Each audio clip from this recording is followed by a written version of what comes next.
کئی دنوں سے وہ مجھے میسج لکھ رہی تھی، جناب علی حضور والا بس 1 منٹ مجھ سے بات کر لیں۔ میں 1 منٹ سے اگر تجاوز کروں تو بے شک نہ کال سننا۔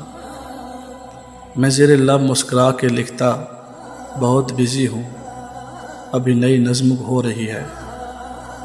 وہ اگلے میسج میں پھر یہ لکھتی، سسکتی روتی بھلکتی نظموں کے عمدہ شاعر، تم اپنی نظمیں تراشو لیکن کبھی تو میری طرف بھی دیکھو، کبھی تو مجھ سے بھی بات کر لو، بس 1 منٹ میری بات سن لو۔ میں ہنس کر لکھتا، فضول لڑکی بہت بزی ہوں، بس 1 منٹ ہی تو ہے نا۔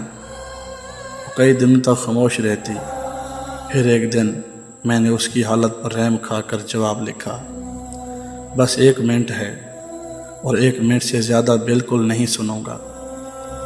تو اس نے اوکے لکھا اور ایک دم سے کال کر دی۔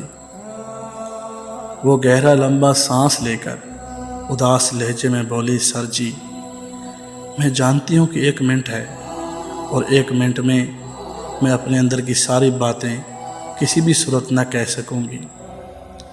سلگتی ہجرت زدہ رتوں کو اداس نظموں میں لکھنے والے عظیم شاعر، خدا کی دھرتی پہ رہنے والے اداس لوگوں کا دکھ بھی لکھنا، کبھی محبت میں جلتے لوگوں کو سمجھنا، کبھی کسی نظم میں بتانا جنہیں تمہاری رفاقتیں ہی کبھی میسر نہیں ہوئی ہیں، جنہیں تمہاری محبتیں ہی کبھی میسر نہیں ہوئی ہیں۔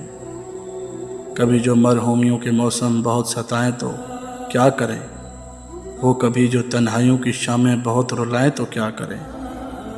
وہ ابھی آدھا تو منٹ بڑھا تھا مگر وہ لائن سے ہٹ چکی تھی۔